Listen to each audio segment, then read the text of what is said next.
Assalamualaikum warahmatullahi wabarakatuh. Pertama-tama perkenalkan, nama saya Andre Saipi, jurusan Pendidikan Guru Sekolah Dasar, untuk memenuhi tugas pengembangan kurikulum, yaitu judul tugas sejarah perkembangan kurikulum dari zaman old sampai dengan zaman sekarang.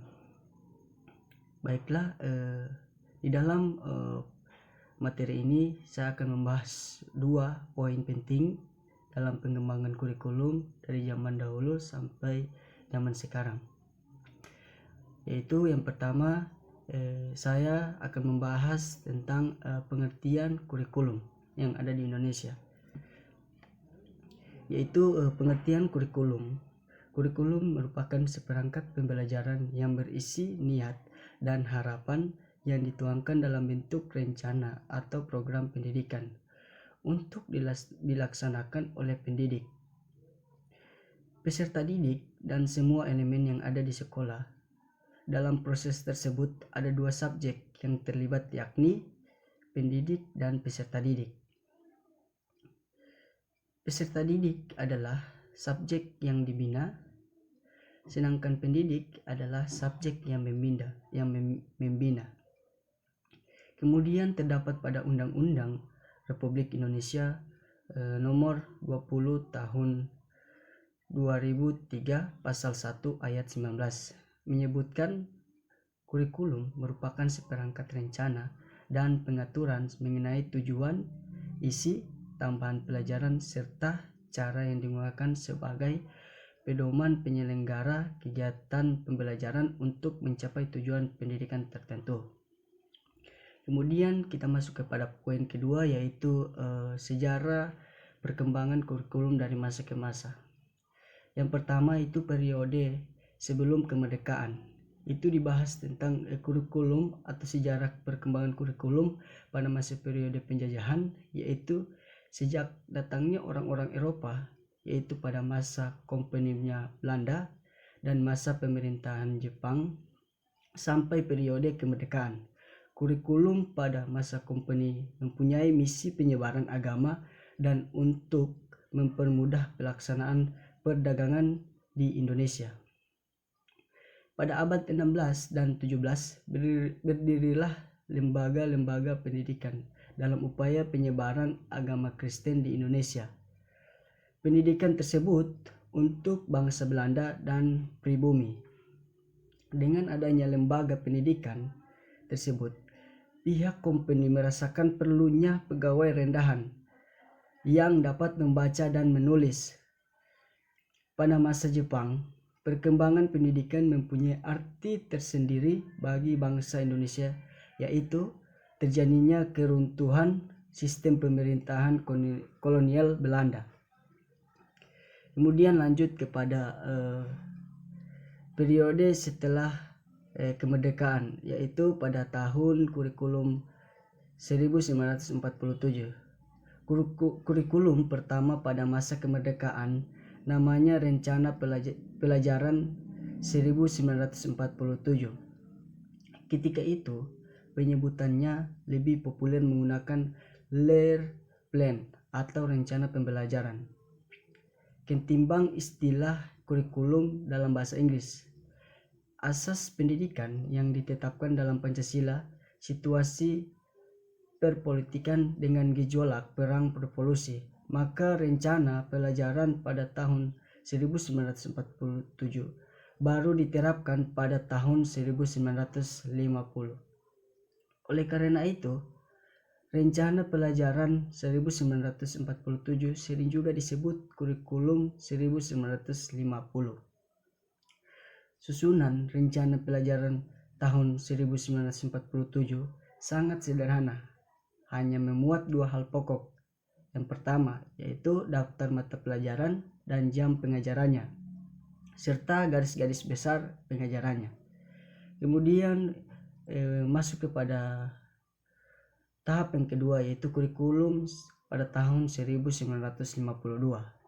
Setelah rencana pelajaran 1947, pada tahun 1952 kurikulum di Indonesia mengalami penyempurnaan. pada tahun 1952 ini diberi nama Rencana Pelajaran Terurai 1952. Kurikulum ini sudah mengarah pada suatu sistem pendidikan nasional. Yang paling menonjol dan sekaligus ciri dari kurikulum ini pada tahun 1952 bahwa setiap rencana pelajaran harus memperhatikan isi pelajaran yang dihubungkan dengan kehidupan sehari-hari. Kemudian masuk kepada kurikulum yang ketiga, yaitu kurikulum pada tahun 1965. Dijelaskan bahwa setelah tahun 1952 menjelang tahun 1964, pemerintahan kembali menyempurnakan sistem kurikulum di Indonesia. Kali ini diberi nama Rencana Pendidikan 1964. Pokok-pokok pikiran kurikulum 1964 yang menjadi ciri dari kurikulum ini adalah bahwa pemerintahan mempunyai keinginan agar rakyat mendapat pengetahuan akademik untuk pembekalan pada jenjang SD, sehingga pembelajaran dipusatkan pada program Pancawardhana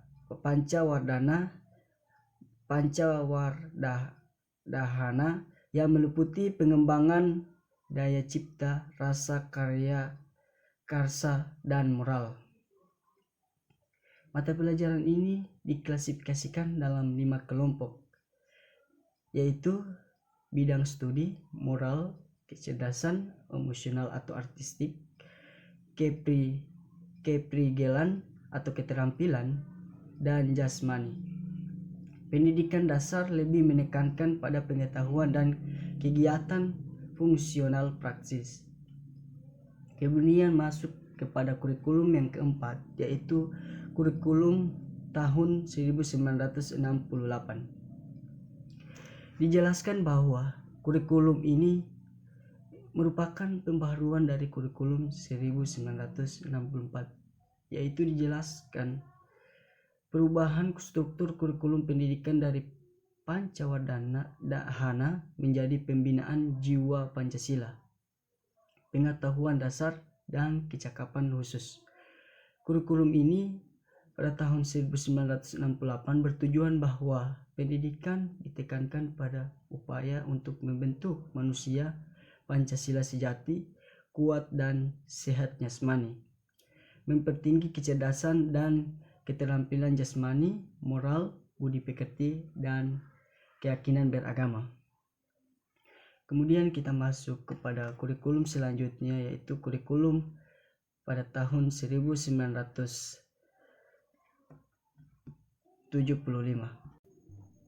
Lanjut, kita masuk kepada kurikulum yang pada tahun 1975. Kurikulum ini dijelaskan bahwa lebih menekankan pada tujuan agar pendidikan lebih efisien dan efektif.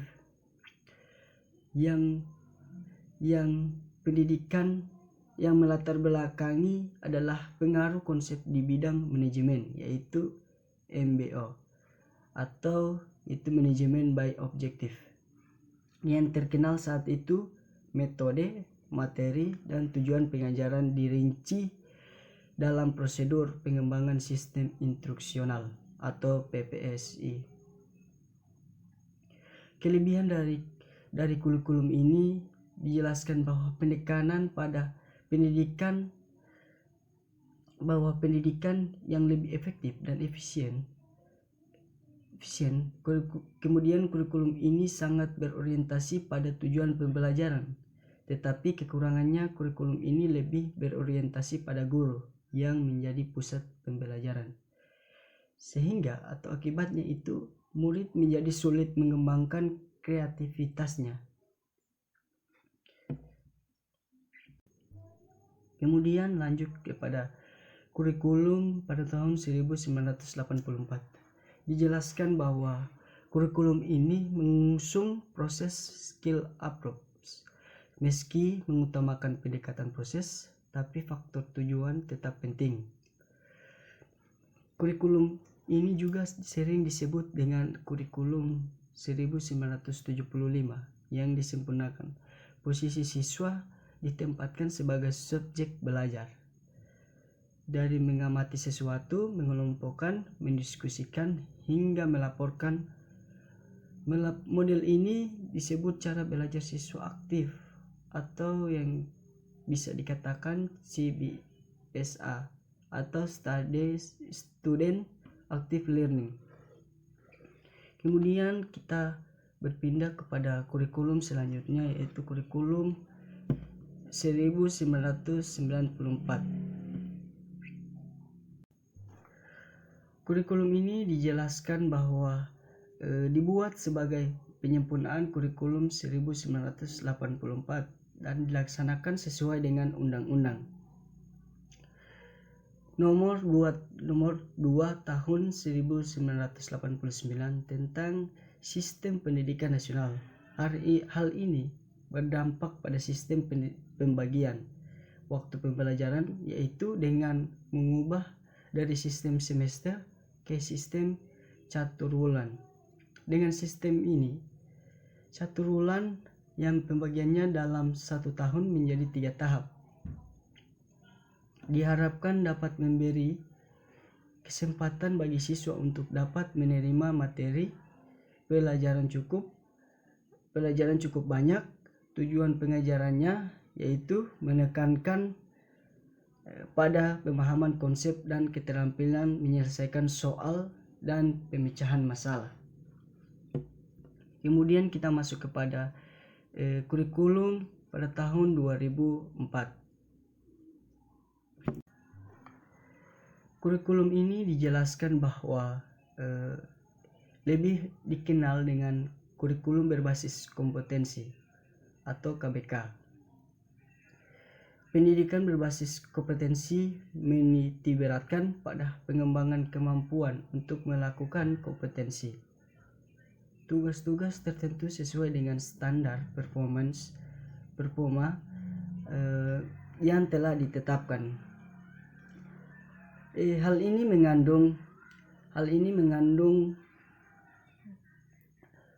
mengandung arti bahwa pendidikan mengacu pada upaya menyiapkan individu yang mampu melakukan perangkat kompetensi yang telah ditentukan. Implikasinya adalah perlu dikembangkan suatu kurikulum berbasis kompetensi sebagai pedoman pembelajaran. Kemudian kita masuk kepada kurikulum selanjutnya. Kurikulum selanjutnya yaitu kurikulum 2006. Baik, lanjut kepada kurikulum yang 2006 ini dijelaskan bahwa dengan sebutan kurikulum tingkat satuan pendidikan atau yang kita kenal itu KTSP. Awal 2006 uji coba KBK dihentikan. Muncullah KTSP. Tinjauan dari segi isi dan proses pencapaian target kompetensi pelajaran oleh siswa hingga teknis evaluasi tidaklah banyak perbedaan dengan kurikulum 2004.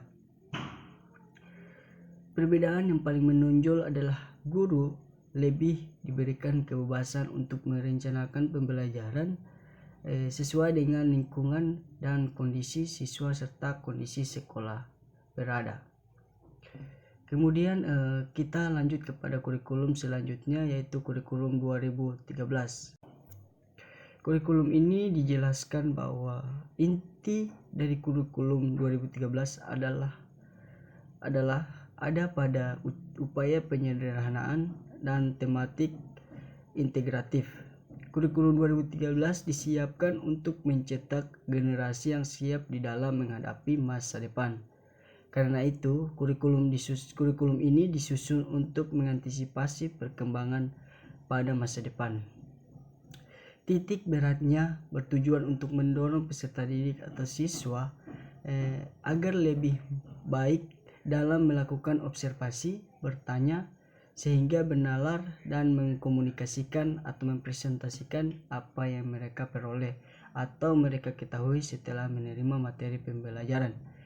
Baiklah, mungkin hanya itu yang bisa saya sampaikan terhadap materi pengembangan kurikulum atau sejarah pengembangan kurikulum yang ada di Indonesia. Permohonan maaf dari saya apabila banyak kesalahan, karena kesalahan itu datang dari saya dan yang benar itu dari Allah Subhanahu wa Ta'ala. Terima kasih. Wabillahi taufiq wal hidayah. Wassalamualaikum warahmatullahi wabarakatuh.